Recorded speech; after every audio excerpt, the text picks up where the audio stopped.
Shalom.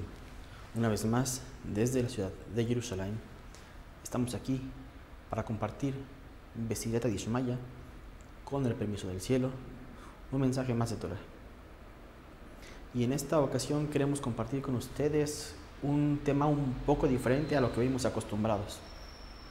Pero quiero contarlo de esta forma porque ya es la tercera persona que me pregunta al respecto de este tema. Y bueno, quiero plantearlo de una manera un poco diferente y contar dos historias al mismo tiempo.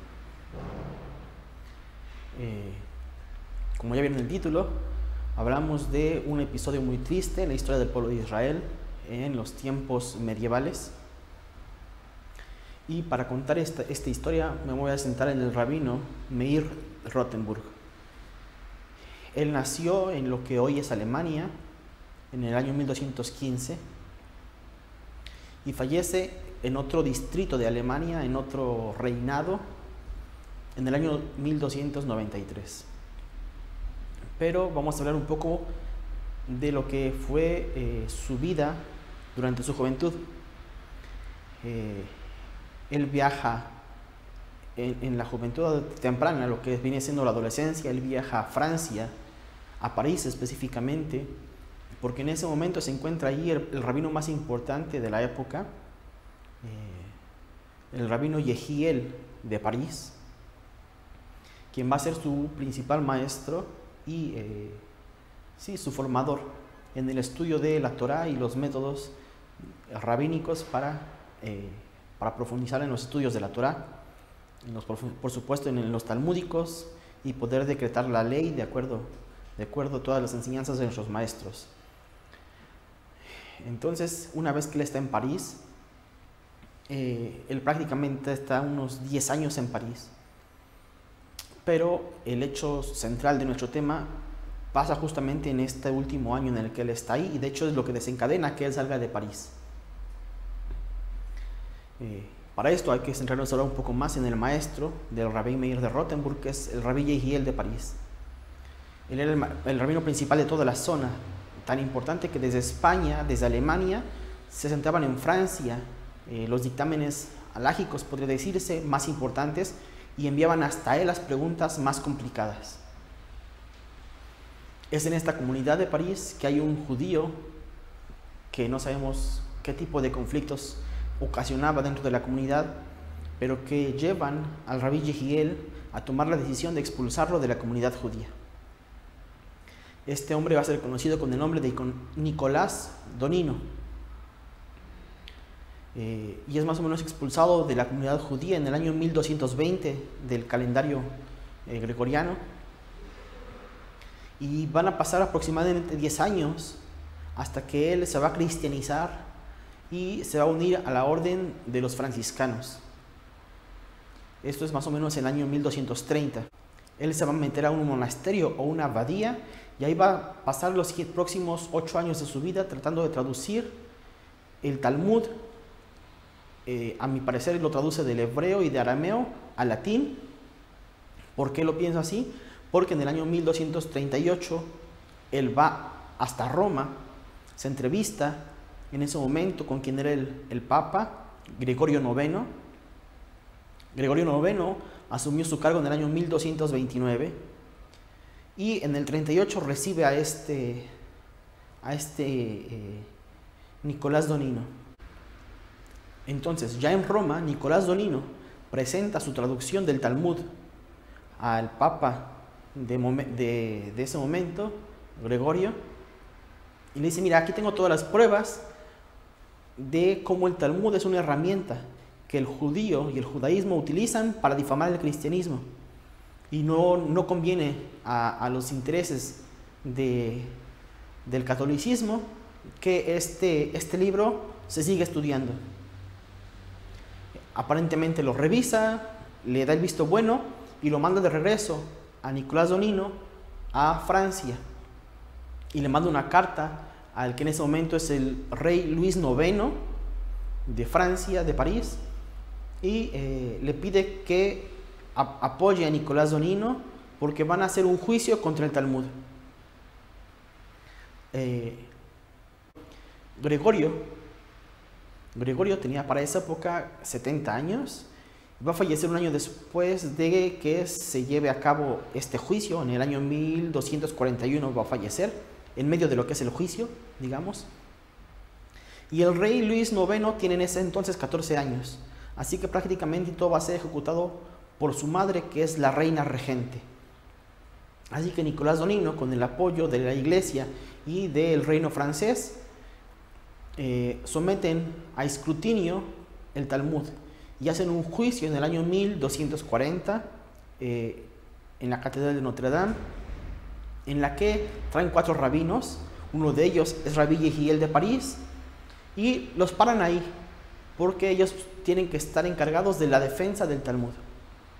Obviamente todo es una pantomima, un teatro. Ellos no pueden decir nada a favor ni en contra. Prácticamente solamente atestiguan todos los falsos cargos que se levantan en contra del Talmud. Y para el año 1242 se lleva a cabo la sentencia. Ahora, ¿qué pasa? En el año 1240 empiezan a recoger los tomos del Talmud por aldea, por pueblo, por ciudad.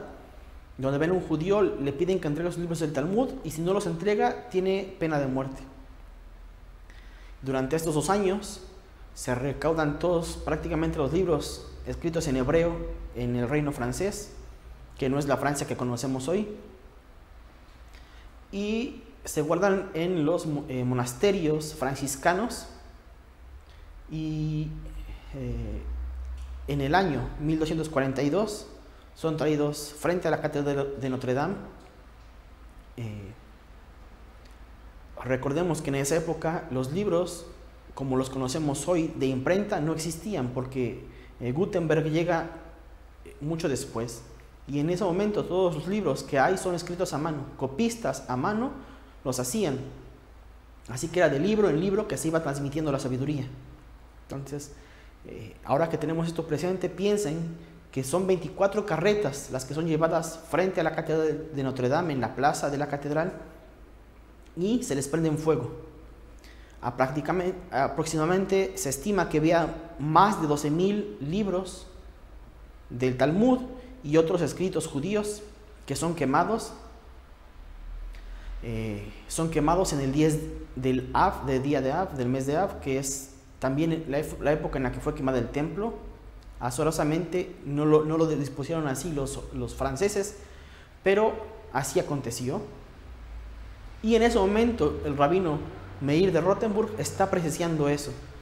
Eso lo conmueve a tal forma que en ese mismo año él abandona Francia y regresa a Alemania, donde se va a seguir desempeñando como rabino, y entonces, ya alejado de su maestro, va a crecer en fama, y entonces donde él va a estar se va a centrar lo que es el dictamen de la ley alágica de toda la zona. Es reconocido en toda Alemania como el rabino principal, de cierta forma, porque no se le da el título, pero se le reconoce, ya que se le envían a él todas las preguntas que antes se enviaban a su maestro.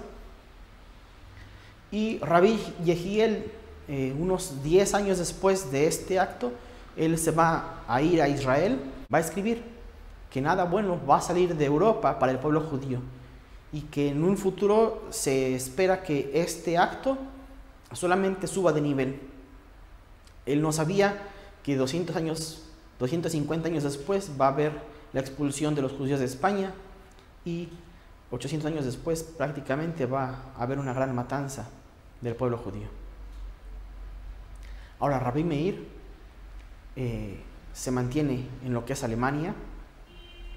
Van a pasar 40 años más, y en el año 1286, quien es el emperador del Imperio Germánico de esa época, va a decretar que los judíos pasan a ser propiedad de la corona germánica, por lo cual el rabino Meir de Rothenburg trata de salir de Alemania y venir hacia Israel, pero es interceptado en el camino. Se le lleva a un castillo y es encarcelado, y se impone sobre su cabeza un rescate que estaba tasado en 23.000 monedas de plata.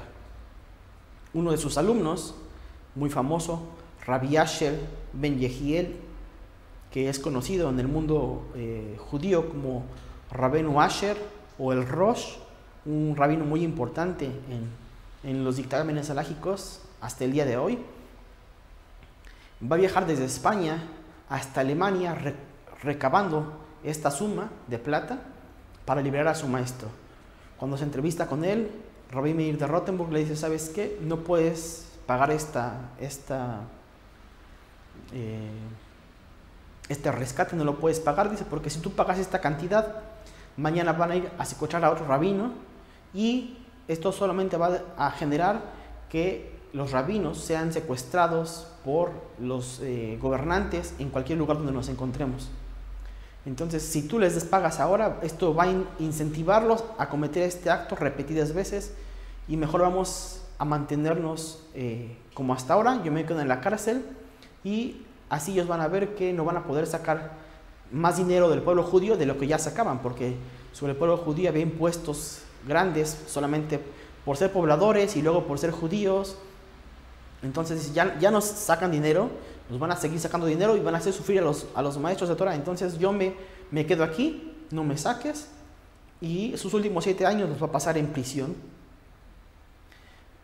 Después, cuando el gobernante se da cuenta de que no va a poder sacar dinero, permite que lo visiten frecuentemente los alumnos. Él sigue dando clases durante 7 años más y él va a fallecer en prisión en el año 1293 de la era común. Y bueno, ahora, ¿qué tiene que ver esto? La pregunta que me hacían es sobre si es verdad que la Iglesia católica hacía censuras sobre los textos judíos. Y este es el ejemplo de que sí los hacía. A partir de este momento, el Talmud va a sufrir ciertos cambios de censura.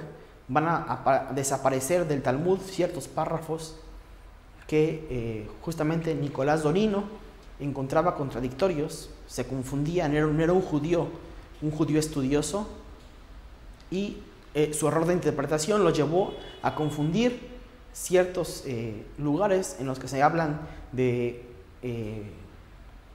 gente disidente del pueblo de Israel que traía enseñanzas de idolatría, y él decía: ellos están hablando aquí de Yeshu, pero hoy en día nos damos cuenta de que no hablaban de este personaje, porque toda esta censura se da en lo que es Europa. Y cuando regresan de nuevo a la tierra de Israel, y entonces la gente de Irak, la gente de Bagdad, de lo que es también Irán, la gente de Yemen, que es en español Yemen, la gente de Yemen, regresan con sus tratados de Talmud, se dan cuenta y embonan las partes que faltan, y ahora, hoy en día, tenemos nuevamente un Talmud completo, sin censura. Entonces, hubo censura en Europa, pero la gente que estaba alejada de esta influencia, como la gente de Yemen, la gente de Asia Oriental, digamos, del Asia Central, ellos escaparon de esa censura, y por eso hoy podemos cotejar los libros unos con otros y ver qué es lo faltante en los libros europeos y pues añadirlo. Entonces, sí hubo censura sobre los libros judíos, pero hoy, gracias a que estamos en los periodos de la Geulá, en los tiempos de la redención, podemos recuperar esto que nos fue robado. Lamentablemente, a los sabios que perdimos no los vamos a recuperar. Muchos libros tal vez fueron quemados y desaparecidos, tampoco los vamos a recuperar, pero fragmentos que podemos recuperar los tenemos de nuevo hoy en nuestras manos para estudiarlos. Y bueno, tal vez esto da pie para otro tema, a discutir los puntos que Nicolás Donino entendió erróneamente y sobre los cuales basaba una falsa acusación sobre el Talmud y sobre la sabiduría del pueblo judío. De nuevo, los invitamos a dejar sus preguntas, sus comentarios. El correo electrónico lo vamos a dejar abajo en la descripción para que puedan enviar también allá sus preguntas. Nuevamente esperamos que se encuentren todos bien, donde quiera que nos acompañen. Para el pueblo de Israel, donde quiera que se encuentre, y las naciones de la tierra, Refuah Shlema, buenas noticias. Desde la ciudad de Jerusalén nos despedimos con un mensaje de paz y esperando que nos encontremos nuevamente para hablar palabras de Torah. Shalom.